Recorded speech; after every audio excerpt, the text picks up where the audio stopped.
Hello and welcome to Let's Play Old Games.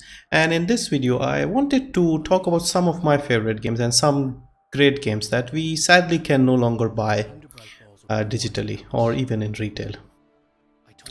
Now earlier this year Alan Wake was on sale at GOG, Humble and Steam. All of them, all these places had the game for sale, and the games were at 90% off. And the reason for that was this game was being removed from distribution soon afterwards. So even though I wasn't interested in this game when it had launched, and I don't really play horror games, I still decided to get it because I knew that once the deadline passes, I won't be able to buy it again. So I got to thinking recently, like some of the other great games that sadly we can no longer buy. Now from the early 2000s, I had a few favorite games. Stuff like No One Lives Forever, both the games, and 13. Freedom Fighters was another great game.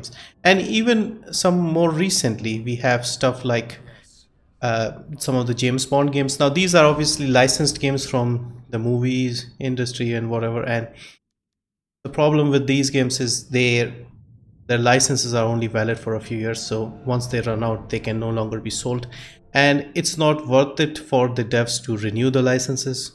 In some cases you have the music licenses that expire, as in the case of Alan Wake. In some cases it's the car licenses, like any of the sort of car racing games. Like you cannot go and buy the early Need for Speed games, for example. I would love to have some of those. I still have the disc for them, but I sometimes wonder if the discs are working any longer. So also I don't even have a optical drive in my PC anymore.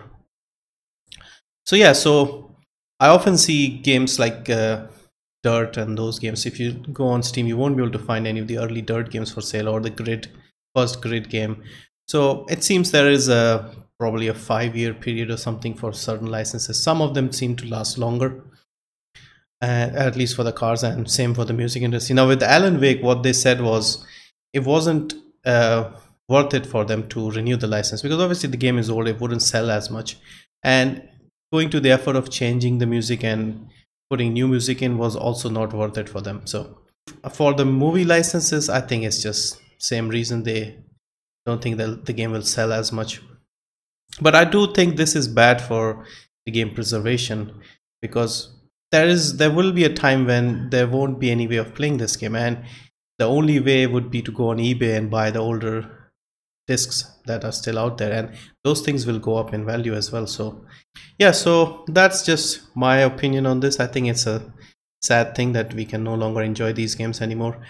And yeah, definitely let me know some of your games that cannot be bought online, because there are a lot of games. I mean, these are just a few that I could remember, and these are also my favorites. So but there are definitely a lot of car games, a lot of games where the music is copyrighted and they had to stop, etc.